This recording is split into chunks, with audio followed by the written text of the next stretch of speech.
Sorry, this table's for family only, my brother smirked, pointing toward a fold-out chair by the far wall. I froze mid-step, a glass of wine trembling in my hand, and for a moment, I couldn't breathe. My wife Sarah leaned into him, laughing in that way that felt familiar, the kind of laugh I had once thought belonged only to me. The warmth in her eyes, the tilt of her head, it wasn't just a smile, it was a private language I no longer understood. I set the glass down, trying to make sense of the scene.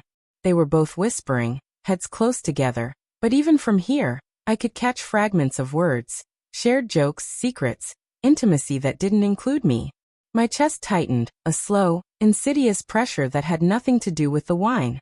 I wanted to tell myself it was nothing, that I was imagining things. Maybe my brother was just teasing.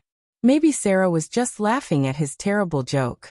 I told myself all of this, over and over, while a tiny voice in my mind whispered, "This isn't nothing." Later that night, I lay awake on the mattress we had bought together, staring at the ceiling, tracing the cracks I had never noticed before. Sarah's scent lingered faintly on the pillow beside me, lavender, her perfume. I could almost convince myself she had never been there with anyone else. Almost. But the unease was creeping, gnawing at the edges of my mind. The red flags had been there for months, small at first. Her phone pressed to her chest when I entered the room, laughter that seemed slightly delayed when I joined a conversation. Weekends she needed to catch up with friends, that she now claimed were spontaneous errands. I had brushed them off, excusing her, rationalizing my own discomfort. I had loved her too much to confront it, too much to risk losing the version of us I clung to in my mind. The breaking point came unexpectedly.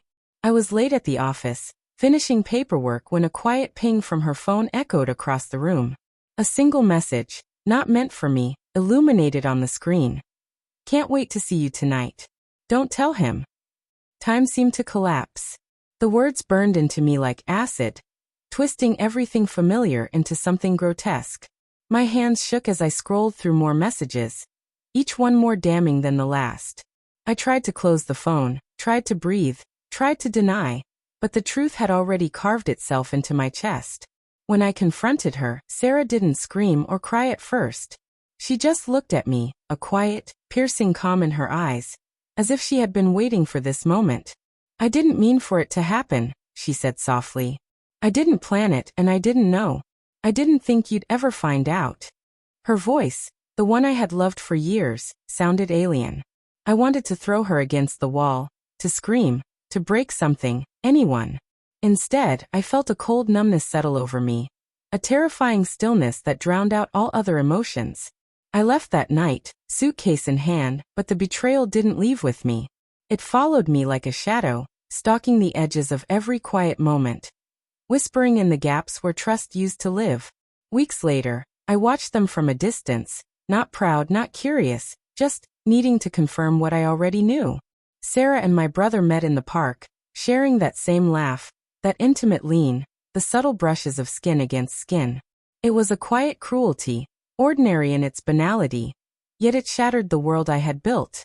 And yet, I hated her and I hated him, but a part of me hated myself more, for not noticing sooner, for ignoring the signs, for loving so blindly that I couldn't see the storm forming right in front of me. The twist came in the final, silent reckoning. Months after I had left, after the fury had dulled into a dull ache, Sarah called. Her voice was quiet, trembling. "I made a mistake," she said.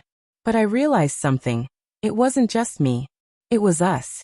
We had stopped being real with each other. We stopped fighting for each other."